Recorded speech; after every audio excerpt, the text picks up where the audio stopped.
Hello, NCSE community, and thank you to those of you who are joining in on this FlashTalkPlus presentation. My name is Tim Lindstrom. I'm an instructor at the Nelson Institute for Environmental Studies at the University of Wisconsin-Madison. And along with my colleagues, Nathan Jandl and Jason Gallup, both of whom work for the Office of Sustainability at UW-Madison, collectively, our Flash Talk presentation is called Campus Sustainability, Education, Research, and Outreach in the Time of COVID-19. And essentially just the three of us, what we're doing is coming to you, the NCSE community, as three sustainability practitioners at the University of Wisconsin-Madison, and talking about how our work and our approach to our work has been changed and affected by the COVID-19 pandemic. Me personally, I teach a 100 level introductory sustainability class at the University of Wisconsin-Madison. And as I'm talking about this class, I'll just direct you to these notes down here, both about the course profile, the COVID-related concerns that have arose in this transition period from in-person instruction to a virtual/hybrid format, and then also this guiding question that essentially is what I would like to propose to you as the audience, and hopefully start a conversation about maybe how COVID has affected your own work in sustainability at your respective institutions, and maybe how we can talk through, or at least come to some type of strategy and way to better engage our students with sustainability when we're forced to do it through a digital medium. And so for my course, it's a 100 level class. We teach around 100 students every semester. These are students that come to us from all backgrounds, and the ethos of the course is talking about and tackling sustainability related issues, whether they pertain to energy, to carbon and the carbon cycle, to food supply chains, or to waste and managing waste on our campus. We talk about all of this stuff through the lens of our campus, and we use the 3-hour laboratory component of the class as a way to experientially engage the students with sustainability related activities, whether it be riding a bicycle, as you can see in one of these images, and powering different types of light bulbs to physically feel the difference in energy efficiency, and then connecting those conversations to larger topics of energy efficiency and the effects on emissions and air pollutants and the greenhouse gas emissions, whether it is eating a meal on our campus and carbon footprinting that meal, and then talking about the carbon footprints and the climate impacts of food systems as they pertain to our campus and the wider world. Either way, this has been historically our approach to the teaching and learning of sustainability on our campus. And it's very interactive and it's very collaborative. And that has been totally upended by the COVID-19 pandemic. I'm now giving virtual and asynchronous lectures, which I find to be convenient from one perspective, but certainly very challenging from another perspective of actually interacting with and engaging with students and trying to facilitate dialogue and discussion around these topics. It's very difficult, as you might imagine, in a virtual and asynchronous format. And for lab, we have been trying to gather as a group together as best we can during this fall semester. But we've had interruptions. We've gone to all virtual learning when COVID spikes have happened on our campus. And it's just made for a very disjointed and what I would consider compromised lab experience for the students. We're still trying to present them with the same information that they would get in an in-person format. But it's just very compromised. The ability to communicate that information, the ability to discuss with the students, and certainly the ability for them to experience what they normally would in this class, whether it's touring a campus power plant, whether it's going to our local landfill or material recovery facility, whether it's just, again, being able to hop on a bicycle with other students and power up light bulbs and then have conversations about energy and energy efficiency. It's all been very difficult this semester. And while to a certain extent, we're doing the best that we can under the circumstances, I do find aspects of this hybrid or largely virtual format to be very challenging. It's difficult to get undergraduates to to engage in dialogue and discussion, sometimes generally, and even more so certainly in this context of working in a virtual platform, whether that be Zoom or another medium. And so really, I just wanted to use this Flash Talk to present these issues that I've been having, and hopefully use this as again, a jumping off point to maybe start some conversations with those of you who might be in similar situations.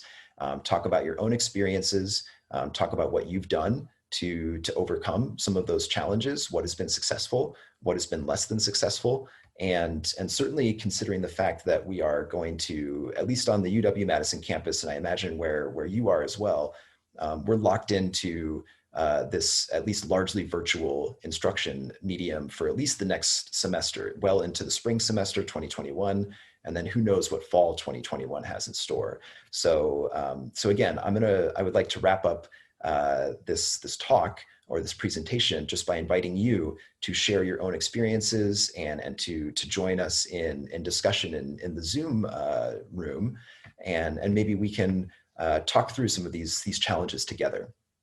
And so with that, I will wrap up my portion of this Flash Talk, and I look forward to the dialogue and the discussion and maybe talking through some solutions and strategies. So best luck to you all in your own endeavors, and I hope you enjoy the NCSE conference.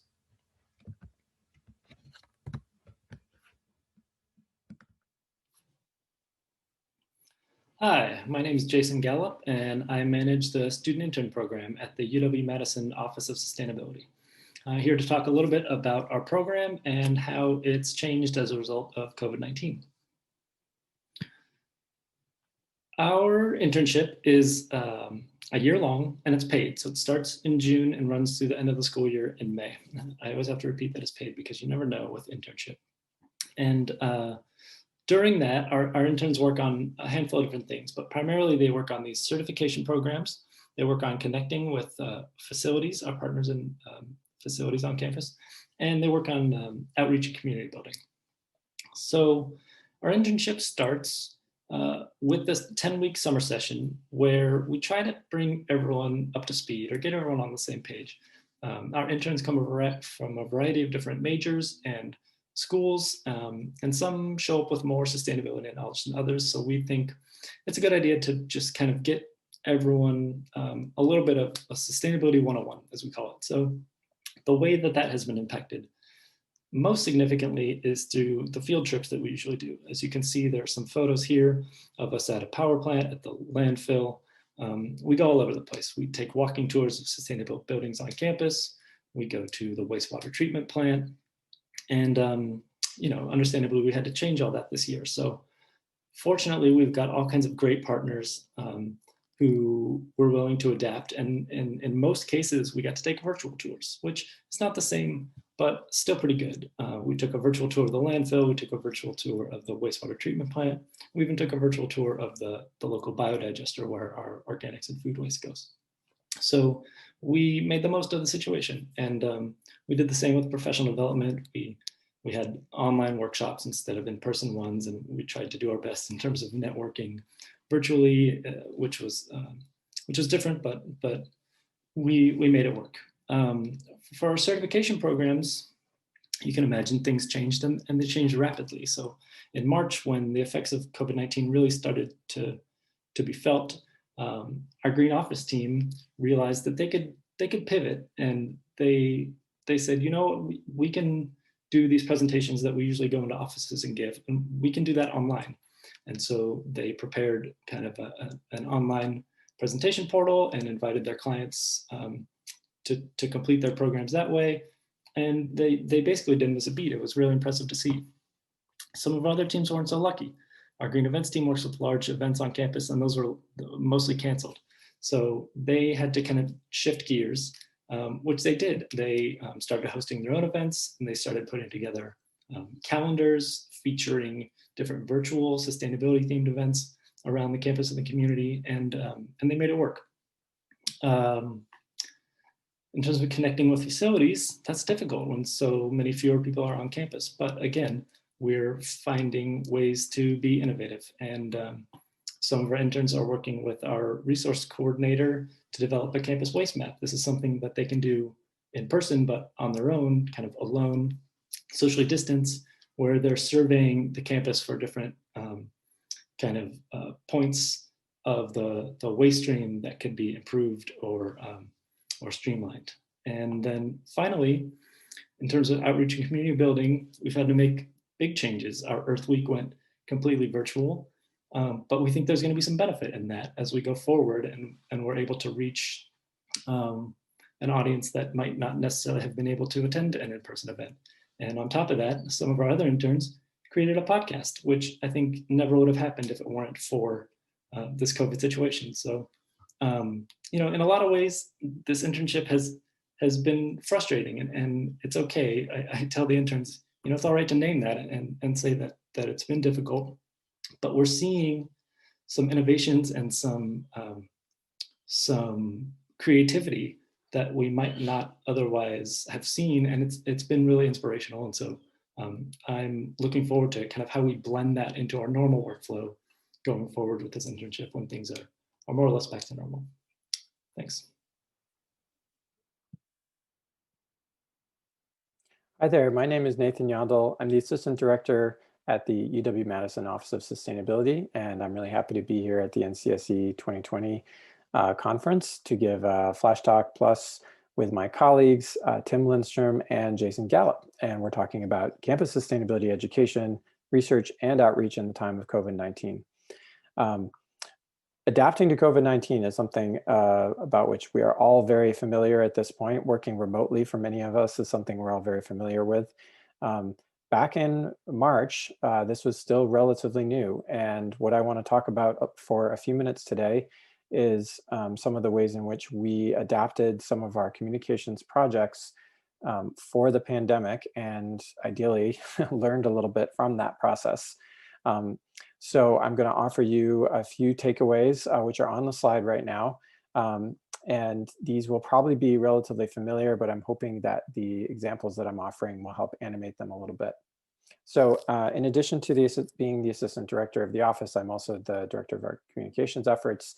And I have the privilege of working with our wonderful student intern team. And I highly recommend you watch Jason Gallup's presentation if you haven't already, to learn a little bit more about our intern program and how we approach working with students, and also how we've adapted to working with them during the pandemic.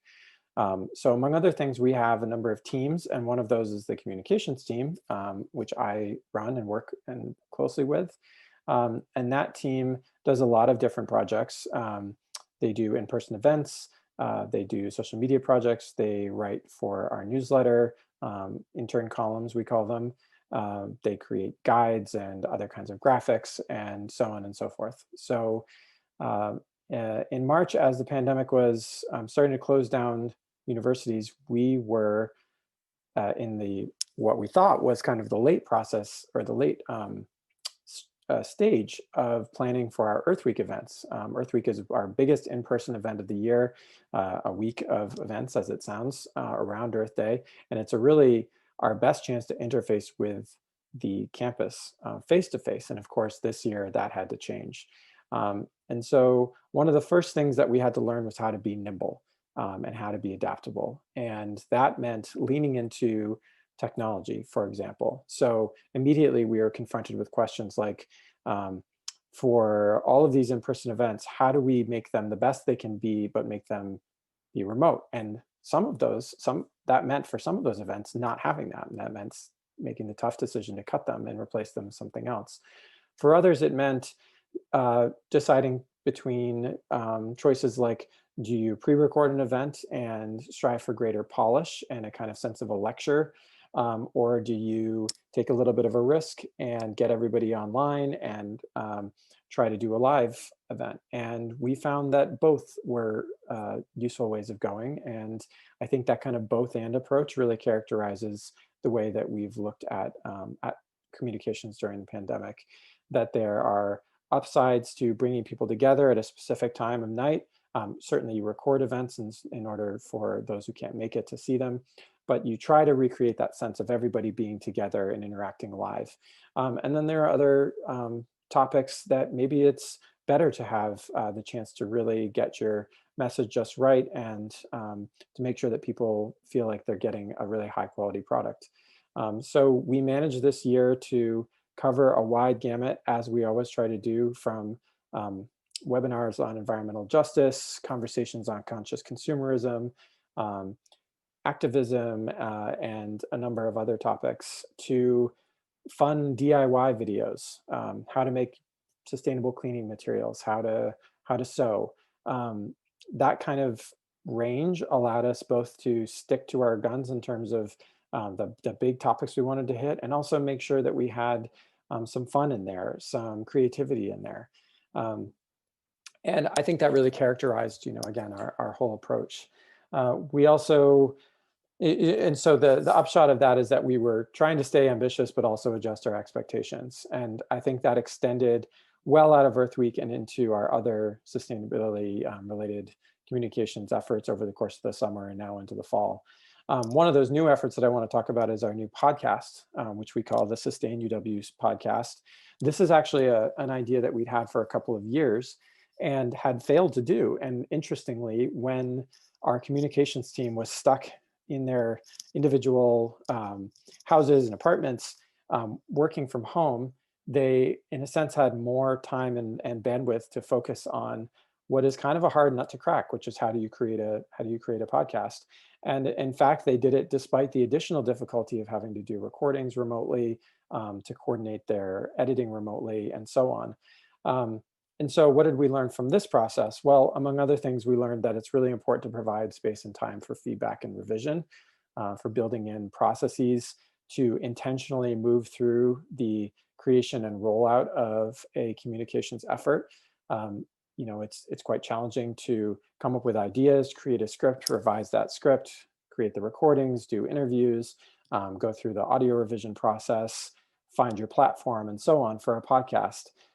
If you're in person, much less if you're online. And so taking our time, making sure that everyone understood that we were going to be doing this together in a kind of iterative fashion, was really important to what I think is, the success of our podcast. We don't have a lot of followers yet, but we think that our content is good, and I think that's going to carry us a long way. We've also had to learn in creating these new communications projects that it's important to keep up with best practices. This is always the case, but it's even more so when you are only delivering content in a certain way, e.g. over a digital format. And so keeping in mind things like accessibility. We have a new TikTok account, which I never thought I would say. How do you make that more accessible? Well, one of the ways is to actually include basically captions in the TikTok video. There's a lot of other process considerations to consider, which become a little bit more acute when everyone's remote. So as communications director, I don't generally give interns direct access to our social media accounts, and I've started to allow that to be a little bit of a softer rule in this case, because that can be sometimes the only way that we can get things done. So again, this focus on being nimble and being adaptable, I think has been really important. And then the final thing I would say is taking time to recognize the psychological strain that our interns are under and that we are all under is really important. Learning when to slow down, when to take a pause, when to give people space to talk about what's going on in their lives. And in a sense, to try to transmit that into the communications that you're doing as well as an institution, to recognize for the community who follows you that these are challenging times, that people need space for grace, for humor, for understanding, and to basically convey that we are a bunch of people working together. We're not just a faceless institutional entity. So that's it for me. We hope that you will ask us questions and interact with us. I hope that you'll follow us at Sustain UW on pretty much all the social media platforms, Facebook, Twitter, Instagram, and we're at sustain_UW at TikTok. And check us out at sustainability.wisc.edu for a lot more information on what we do. Thank you so much.